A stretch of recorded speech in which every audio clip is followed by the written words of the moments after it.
Welcome back. It's no longer news that Justice Olabode Rhodes-Vivour has retired from the Supreme Court after attaining the mandatory retirement age of 70. In line with the tradition of the court, the Chief Justice of Nigeria leads out all the justices of the court for a valedictory session to extol the virtues of the retiring justice. We have some of the major highlights from there up next. It was a session that was witnessed by very many senior members of the bench and the bar, as well as other guests. The Chief Justice of Nigeria, Justice Ibrahim Mohammed, led others in celebrating the retiring justice.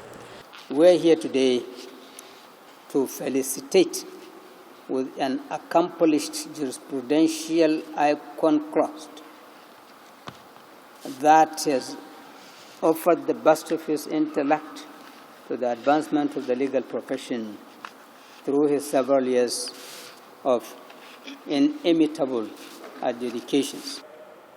You'll be remembered as one of those justices who dismantled the edifice of technicalities that for decades before your generation stood on the way of justice. While also celebrating the retiring jurist, the president of the bar, Olumide Akpata, took the opportunity to clear the air on certain comments he reportedly made on the recent appointments of judges.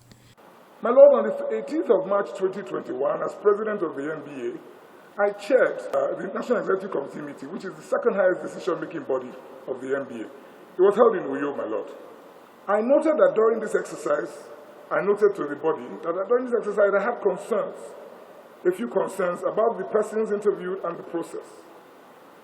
And I also informed that body that I had written to my Lord, the Chief Justice of Nigeria in this regard. I also informed the body that I am grateful to my Lord, the Chief Justice of Nigeria and the NJC, that sequel to the receipt of my letter, certain steps were taken. 2 candidates were later dropped from the 20 who were to be approved, and I am assured that the process of selecting justices will be looked into.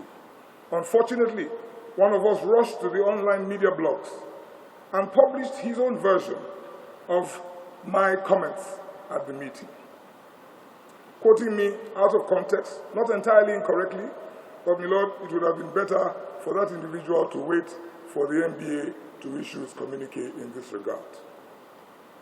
My Lord, the relationship that exists between the bar and the bench is one that must be cherished and sustained. And you have my assurance that the NBA under my watch will continue to cherish and strive to sustain that relationship. Because I know that my Lord, the CJN, will also be responsive to all that comes from the bar to the bench. My lords will agree with me that the bench needs more and not less of the pedigree of my Lord Justice Rhodes-Vivour in this court and the courts below. And if we must achieve this, appointment on merit must trump any other consideration. For the retiring justice, there is a need for reforms on some issues affecting the practice of law in Nigeria. It started with the issue of corruption. Corruption exists in all the countries of the earth. Nigeria is no exception. What should be done is to reduce it drastically, thereby making our dear country an exception by building credible and transparent systems. Number 2, elections. Elections in Nigeria are protracted. The stakes are too high. Consequently, most elections are usually resolved by the courts, simply because most politicians are never satisfied with the results announced by the regulatory body charged with the conduct of elections, INEC. In Udom versus Umana, 2016, part 1526, this is what I had to say. A careful reading and understanding of decided authorities show that a petitioner has an uphill task proving his petition in accordance with the Electoral Act. The petitioner is always saddled with difficult requirements and procedures. It is suggested by me that the Electoral Act should be amended to shift the burden of proof to INEC to prove that it conducted a fair and reasonable election. Number 3, national security.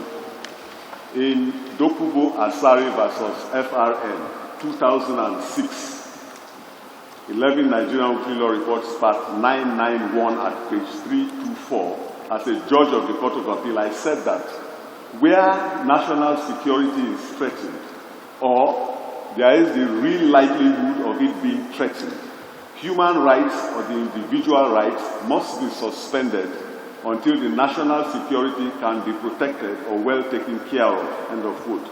National security must be visibly threatened before anyone is denied his rights. No one should be denied his rights on the whims and fancies of anyone in authority. Law Weekly wishes Justice Bode Rhodes-Vivour a happy retirement.